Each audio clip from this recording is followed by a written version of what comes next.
आज की जो क्लास है आईओटी, आज की तीसरी क्लास में आज आपको हम बताएंगे आईओटी मेथोलॉजी के बारे में। आईओटी इकोसिस्टम को डेवलप करने के लिए उसकी मेथोलॉजी क्या होगी, उसका स्ट्रक्चर कैसा होगा, उसके बारे में आज की क्लास हम स्टार्ट करने जा रहे हैं। और आज की क्लास में आप बहुत सारी मेथोलॉजी पढ़ेंगे आईओटी इकोसिस्टम में। सबसे पहले वही सवाल फिर आता है मेथोलॉजी में भी कि आईओटी क्या है, यानी व्हाट इज आईओटी। कई बार बताया जा चुका है, आईओटी की डिफिनीशन भी लिखवाई जा चुकी है। The internet of thing is a network of physical objects or thing embedded with electronics, software, sensor and network connectivity which enable these objects to collect and exchange data। तो बार बार यही सवाल पूछा जाता है, व्हाट इज आईओटी या what is IoT society, जैसे तमाम सवाल किए जाते हैं, लेकिन उसका जवाब एक ही है कि जहां पर बहुत सारे इलेक्ट्रॉनिक डिवाइसेस हों, गैजेट्स हों, सॉफ्टवेयर हों, सेंसर हों, नेटवर्क कनेक्टिविटी अच्छी हो, इन सबको इनेबल करें यानी उसमें जोड़ें और जोड़ करके एक ऑब्जेक्ट बनाएं या एक डेटा को कलेक्ट करने का कार्य करें, एक जगह से सारे डेटा कलेक्ट हो, वही है आईओटी। आई बात समझ में?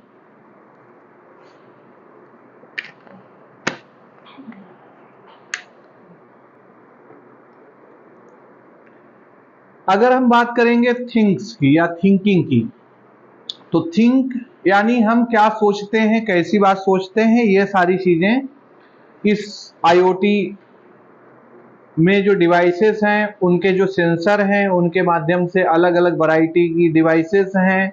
आपकी जैसे हार्ट की मॉनिटरिंग करना हो या कोई बायोचिप इनबिल्ड करना हो, आजकल तो पेसमेकर जैसे तमाम डिवाइसेस आ रही हैं जो आपकी बॉडी में, आपके ब्रेन में यूज हो रही हैं। अब बात करें ह्यूमन बींग्स की या एनिमल्स की या इलेक्ट्रॉनिक क्लैम्प्स की या अन्य कोई ऑब्जेक्ट की, चाहे वो कोस्टल वाटर हो या ऑटोमोबाइल्स हो या कोई भी एरिया, हर जगह पर एक सेंसर को बिल्डअप किया जा रहा है। और अगर बात करें हम डीएनए एनालिसिस डिवाइस की, तो आजकल इसकी भी मतलब एक्सपेरिमेंट जारी है। इन्वायरमेंटल या फूड या पाइथागन मॉनिटरिंग, अन्य किसी भी फील्ड में ऑपरेशन करना हो, उससे संबंधित चाहे कोई भी डिवाइस हो, चाहे फायर फाइटर्स की बात कर ली जाए, ये जैसे तमाम चीज़ें काफ़ी इनबिल्ड हो रही हैं, इनका इन्वेंशन हो रहा है। अभी कल की एक घटना है, म्यांमार कंट्रीज है ये, थाईलैंड में भूकंप आया। 7.7 रिएक्टर जो मेजरमेंट है, उसके अकॉर्डिंग हम लोग इस भयंकर मतलब आपदा को देखा है, टेलीविज़न पर भी देखे हैं, कैमरे के माध्यम से कैद हुआ उसको भी देखे हैं। तो अब ऐसा कोई इकोसिस्टम अभी नहीं, ऐसा कोई टेक्नोलॉजी नहीं डेवलप की है कि 10 मिनट, 15 मिनट, आधा घंटा, 1 घंटे पहले जो सेंसर के माध्यम से बता दे कि भूकंप आने वाला है, तो इंसान पहले से अलर्ट हो जाए। लेकिन आने वाले समय ऐसी टेक्नोलॉजी आ जाए, क्योंकि अभी क्या है कि जितने भी एक्सपेरिमेंट हो रहे हैं आकाश में यानी वायुमंडल में, उतने ही एक्सपेरिमेंट आपके पाताल में यानी पृथ्वी के नीचे भी हो रहे हैं। लेकिन पृथ्वी के नीचे बहुत ज्यादा कुछ है नहीं, समझ रहे हैं ना? जो कुछ है वो पृथ्वी के ऊपर ही है, यानी पृथ्वी खुद एक गोला है, एक ग्रह है जहां पर हम लोग जो है निवास कर रहे हैं। अब पृथ्वी के अलावा बहुत सारे ग्रह हैं, उपग्रह हैं, तो ये जितने उपग्रह हैं सब पृथ्वी के नीचे नहीं, पृथ्वी के ऊपर है। पृथ्वी भी एक वायुमंडल में घूम ही रहा है, आप देख रहे हैं, हमने आपको गूगल अर्थ के द्वारा बताया भी था। हाँ, अब जैसे आप इसमें गूगल पर बहुत ट्रेंडिंग कर रहा है, वो आप अगर टेक्नोलॉजी का यूज करके आप देखना चाहेंगे तो हम बीच में हल्का सा आपको ब्रेक करते हैं और दिखाते हैं कि कैसे हम मॉनिटर कर सकते हैं, वहां पर कैसे पहुंच सकते हैं।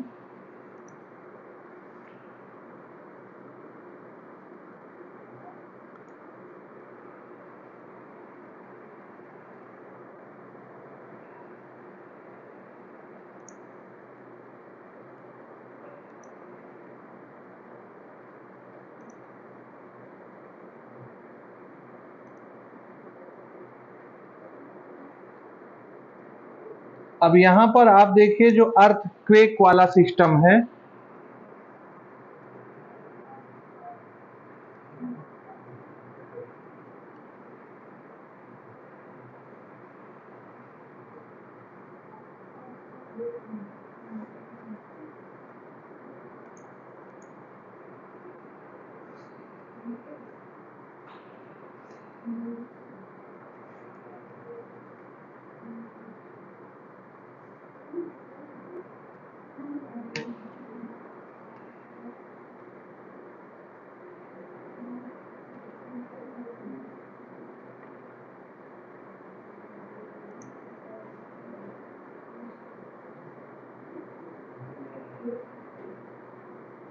इस एरिया में आया है। यहाँ यहाँ वाला एरिया है, जो ये वाला एरिया, इस एरिया में पूरा मतलब। अब यहाँ पर ये देखना है कि ये अपना इंडिया है, ये वाला हिस्सा इंडिया है। रुकिए, इसमें हम जो है आपको ये ऑफ कर देते हैं।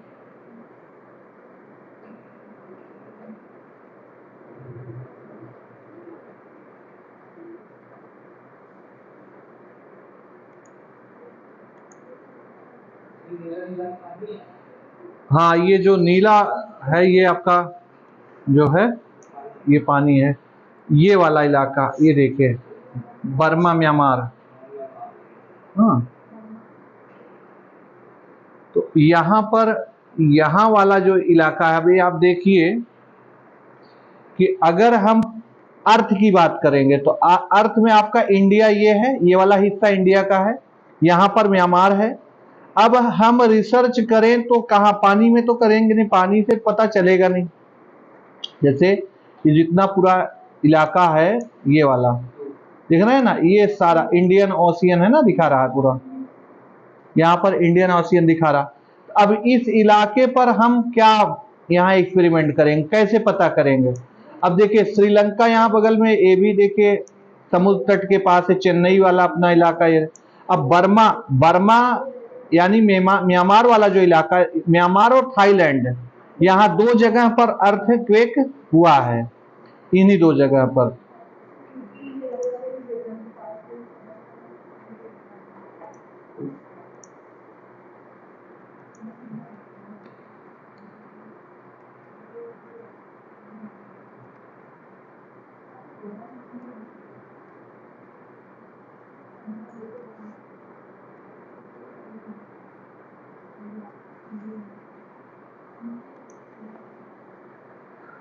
तो ये वाला इलाका जो है, इसका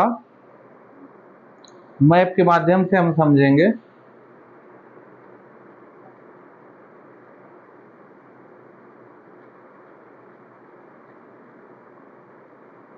क्योंकि वो गूगल अर्थ है और ये वर्ल्ड का। देखिए यहां पर आप, ये आपका कंट्री है भारत, ठीक है। हम लोग कहाँ हैं, हम लोग यहाँ हैं, ये O level NIELIT centre Gomti Nagar कहाँ है, ये जो आपका ओवल में जो है हार्ट बना हुआ है ना, हम लोग यहाँ पर हैं। क्योंकि अगर हम यहाँ से डायरेक्शन देखना चाहें तो देखिए सीधे आ गया यहाँ पर आपको, ठीक है। यहाँ से इस पे अगर क्लिक कर दिया तो सीधा ये देखिए पूरा हम आ गए अपने इंस्टीट्यूट के बारे में, सारी जानकारी देने लगा ये। इसमें नंबर कोई हटा देता है, पता नहीं कैसे हट जाता है।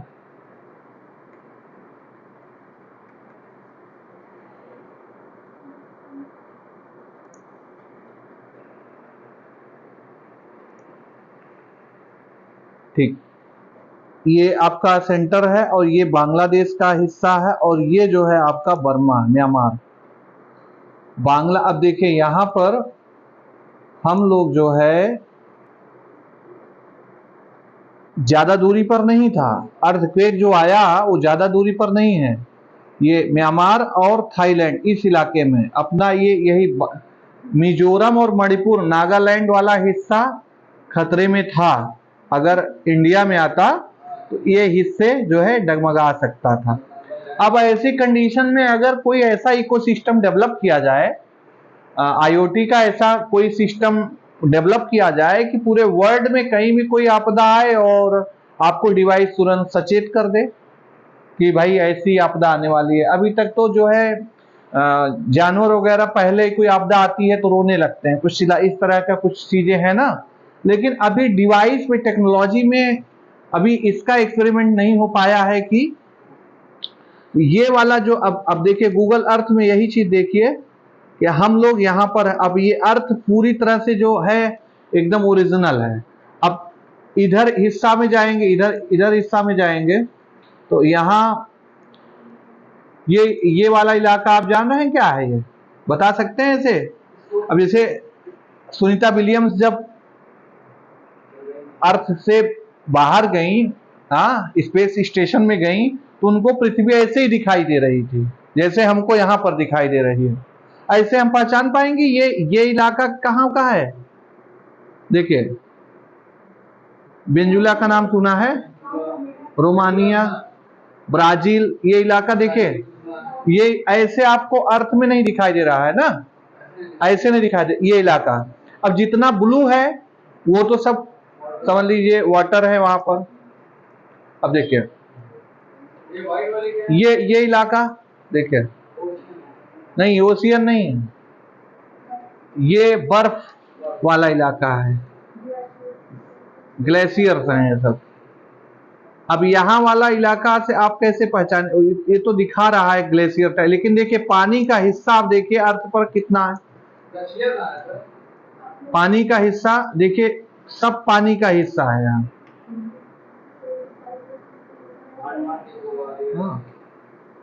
नॉर्थ पैसिफिक ओशियन है। हाँ ये जापान देखिए, जापान में भी अक्सर भूकंप आते हैं। हाँ जापान भी कहीं ना कहीं ओशियन के पास ही है पूरा ये। हाँ ये देखिए चाइना है। हाँ अब देखिए चाइना ये है, चाइना ये है, देखिए भारत यहाँ पर ये वाला इलाका भारत का है, ये चाइना का है। ये हम लोग भी बहुत ज्यादा वो नहीं, हम लोग तो इधर से भी देखिए ओशियन है, इधर से भी ओशियन है। हम लोग जहां पर है वो सुरक्षित है, ये वाला इलाका यहाँ जिस इलाके में है ये इलाका एकदम सुरक्षित है, समझ रहे हैं ना।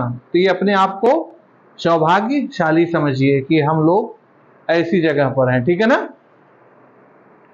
हम बात कर रहे थे आईओटी इकोसिस्टम की, ठीक है ना। आईओटी इकोसिस्टम में आपको ये बता रहे हैं कि इसमें सेंसर और नेटवर्क कनेक्टिविटी बहुत इंपॉर्टेंट रोल अदा करती है। अब जैसे फायर फाइटर को भी ऐसी ऐसी टेक्नोलॉजी आ रही है जो तुरंत आग लगती है तो उनको मैसेज पहुंच जाता है, एक ही डायल नंबर से जैसे आप इंफॉर्मेशन देते हैं तो तुरंत आ जाती है फायर ब्रिगेड की गाड़ी। लेकिन आग लगने के बाद आती है ना। अगर पहले कुछ ऐसी टेक्नोलॉजी डेवलप हो जाए, पहले ही आपको पता चल जाए कि ऐसी घटना घटित होने वाली है। जैसे आग लगती कैसे है ऑफिस में घर में कैसे लगती है, शॉर्ट सर्किट से, या आपके जो इक्विपमेंट होते हैं उनसे, कुछ अप्लायंस होते हैं घर में उनसे। तो अगर हमारी डिवाइस से बता दे कि ये चीज खराब होने वाली है, इसको रिप्लेस कर दो अदरवाइज कोई घटना हो सकती है, तो हम लोग उसको पहले ही चेंज कर दें, ठीक है ना। खास करके आप देखेंगे कि where are we now in 2021 में नेटवर्क और इंटरनेट, मोबाइल एंड पीपुल, और उसमें पीसीज, इंटरनेट ऑफ थिंग, ये सब पार्ट हैं, कहीं ना कहीं एक दूसरे से जुड़े हैं। और होस्ट कौन कर रहा है, डिवाइसेस कौन सी हैं, लोग कौन कौन से हैं, जुड़े कहां कहां से हैं, सारी चीजें ग्राफिक के माध्यम से आपको समझा दिया जा रहा है। ठीक है, अब नेटवर्क की बात करेंगे तो नेटवर्क कहीं ना कहीं एक कंप्यूटर सिस्टम से दूसरे कंप्यूटर सिस्टम से जुड़ा होता है और इंफॉर्मेशन का आदान प्रदान नेटवर्क के माध्यम से होता है। इंटरनेट में होस्ट होते हैं जो इंटरनेट सर्विस प्रोवाइड करते हैं, उसमें वेब हो गया, वेब पूरे दुनिया को कनेक्ट करने काम करता है और उनसे सारी डिवाइसेस जुड़ी हैं। आईओटी को सिस्टम को डेवलप करने के लिए इस ग्राफ में बताया गया है कि स्मार्ट वेयरेबल वेरिएबल टाइप के यूजर्स हैं और सेंसर हैं। ये सेंसर कहीं ना कहीं पूरे आपकी सोसाइटी को, आपकी कार को, आपके अलमारी को, आपके घर को, आपके मशीन को, आपके अन्य सामान को जोड़ कर रखा है और वो कोई भी प्रॉब्लम्स आती है तो बताता है उसको। और ये कहीं ना कहीं बीच में जो डिवाइसेस लगी हैं इंटरमीडियरी का काम कर रही हैं, कम्युनिकेशन एंड प्रोसेसिंग डिवाइसेस हैं, ये डेटा को प्रोसेस करती हैं, कम्युनिकेट करने काम कर रही हैं। क्लाउड जहां पर आपके डेटा उपलब्ध हैं और रियल टाइम प्रोसेसिंग करके आपको इंफॉर्मेशन दे रहे हैं। विजुअलाइजेशन डिस्प्ले हो रहा है कोई या इंफॉर्मेशन आपको दिया जा रहा है, ये इकोसिस्टम का पार्ट है। Ecosystem component, ecosystem component IoT के कंपोनेंट्स कौन कौन से हो सकते हैं। डिवाइस मैन्युफैक्चर करेंगे तो इसमें आपको सेंसर, एक्चुएटर, स्मार्ट अप्लायंस आपके आए जाएंगे। नेटवर्क सर्विस प्रोवाइडर में ऑपरेटर, एनएमएस प्रोवाइडर और cloud service provider, data centres, database या डी वेयर हाउस यानी डेटा वेयर हाउस, जैसे आजकल आपके आलू की मंडी बनी हुई है, अन्य अनाजों की मंडी है, वैसे गवर्नमेंट जो है डेटा साइंस से रिलेटेड जो वेयर हाउसेस खोले, हाँ, जहां पर सारा डेटा कलेक्ट हो। जैसे डाटा सेंटर हर डिस्ट्रिक्ट में उपलब्ध होगा, हर डिस्ट्रिक्ट में एक डेटा सेंटर होगा और हर डिस्ट्रिक्ट का एक डेटा एनालिसिस मैनेजर होगा जो सारे डेटा को रख सकता है एक प्लेटफॉर्म पे। Platform providers, middleware provider, SDKs, apps के रूप में है ये सब। थर्ड पार्टी एप्लीकेशन डेवलपर्स हैं, analytics provider, tools and appliance है या एप्लीकेशन एपीआई है। कुछ एग्जांपल्स आपको हम दे रहे हैं, जैसे general electric GE deploy sensor in its jet engine